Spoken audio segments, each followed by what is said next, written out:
The crystalline halls of the Galactic Council had witnessed countless diplomatic crises over its 12,000-year history, but nothing quite like this. Ambassador Marcus Chen stood at the human delegation's podium, his knuckles white as he gripped the edge, staring down the assembled representatives of 47 alien civilizations. "You want us to what?" His voice cut through the chamber like a plasma blade through hydrogen ice. High Chancellor Vexthar of the Zorathian Collective shifted uncomfortably in his gravity throne, his 6 eyes blinking in sequence. "Ambassador Chen, please understand. The mining rights to the Kepler 442 system were established long before humanity achieved faster-than-light travel. The Concordat of lies," Marcus interrupted, his jaw clenched. "That's what you should call it." A ripple of shock pulsed through the assembly. The translator nodes struggled to convey the raw emotion in his words across dozens of alien languages. In the viewing gallery above, journalists from across the galaxy leaned forward, their recording devices humming. The Valorian ambassador, a being of pure energy contained within a magnetic field, flickered with what might have been indignation. "How dare you speak to the High Chancellor?" "How dare I?" Marcus laughed, but there was no humor in it. "How dare you, all of you?" He pulled out a data slate and held it up. "Kepler 442b, population 4 million human colonists, terraformed over 60 years through blood, sweat, and ingenuity. My daughter was born there, my wife is buried there." His voice cracked slightly, then hardened like cooling Durasteel. "And you're telling me that because some bureaucratic loophole exists in treaties we weren't even present to negotiate, we have to evacuate our home and hand it over to Zorathian mining corporations?" High Chancellor Vexthar's translator implant conveyed his attempt at a soothing tone. "Ambassador, we sympathize with your position. However, galactic law is clear. The system falls within the Outer Territories extraction zone, and humans don't matter. That's what you mean, isn't it?" Marcus looked around the chamber, making eye contact with as many delegates as possible. "We're the newcomers, the primitives who just learned to walk among the stars. Our claims, our lives, our homes, they're all secondary to your ancient agreements and corporate interests." The Thaxian trade minister, resembling an oversized mantis with iridescent carapace, clicked his mandibles. "Ambassador Chen, you are being unreasonable. Compensation has been offered." "Compensation?"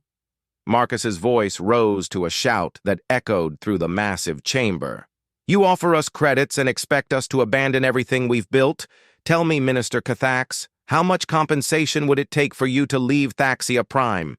To dig up your ancestors and relocate them because someone found a convenient legal justification?" Silence fell over the assembly like a shroud. Marcus took a deep breath, composing himself. When he spoke again, his voice was cold, calculated. "I came here today prepared to negotiate, to find a compromise, to prove that humanity deserves its seat at this table." He looked down at his data slate, then back up at the assembled delegates. "But I've realized something in these past 3 hours of debate. You don't want compromise. You want compliance." "Ambassador Chen," the High Chancellor began, "I'm not finished." Marcus's tone could have frozen nitrogen. "For 20 years, we've played by your rules. We've signed your treaties, paid your tariffs, submitted to your inspections. We've bent over backward to prove we belong in galactic society, and what has it gotten us?" He began counting on his fingers. The Tau Ceti incident, where Valorian peacekeepers fired on human cargo ships for safety violations that were never proven. The biotech patent disputes, where the Nexian consortium claimed ownership of human genetic therapies we developed ourselves. The trade sanctions after we refused to hand over our AI research. And now this, the seizure of an entire colony world because it's inconvenient to your profit margins. The chamber erupted in protests, but Marcus spoke over them, his voice amplified by the human delegation's sound system. "I was authorized to offer concessions today. mining rights to 3 asteroid belts, technology sharing agreements, even joint governance of Kepler 442b. He paused, his expression hardening. But I'm not going to do that. Instead, I'm going to tell you what's going to happen. He reached into his jacket and pulled out a small device. With a deliberate motion, he placed it on the podium. This contains digital signatures from all human colony worlds, our home government, and every human ship captain currently in space. As of this moment, humanity is withdrawing from every treaty, pact, and agreement with the Galactic Council. The chamber exploded into chaos. Delegates were on their feet, or appendages, or floating fields. The High Chancellor's gravity throne actually wobbled. "You cannot," Vexthar sputtered. "The economic implications alone." "Should have thought of that before." Marcus's smile was predatory. "You see, you've made a critical miscalculation about humanity. You assumed that because we're young, we're weak. Because we're newcomers, we're desperate for your approval." He leaned forward. "You forgot that humanity didn't ask permission to reach the stars. We took them." Minister Cathax's mandibles clacked nervously. "This is madness. You'll be isolated, alone." "Alone?" Marcus laughed. "We've been alone since we first looked up at the night sky and wondered what was out there. We crossed our oceans in wooden boats. We survived ice ages and plagues. We split the atom and walked on our moon before we knew anyone else was out here." His eyes swept the assembly. "We don't need you. We never did. We just thought we should try to be civilized about it." He gathered his materials and began walking toward the exit. The rest of the human delegation fell in behind him, their faces set with grim determination. "Wait!"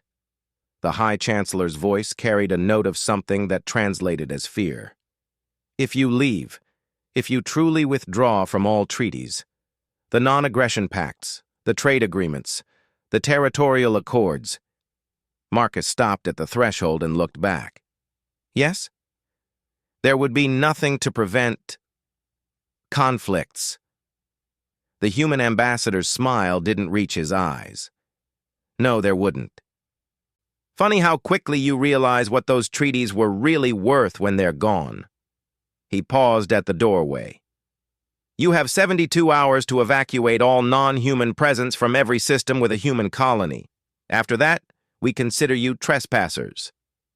"This is an act of war," someone shouted from the assembly. Marcus turned one last time, his expression unreadable. "No, this is an act of independence. Whether it becomes a war depends entirely on you." The doors sealed behind the human delegation with a finality that resonated through the chamber. For a long moment, no one spoke. Then, slowly, the implications began to sink in. Humanity had walked away from the table.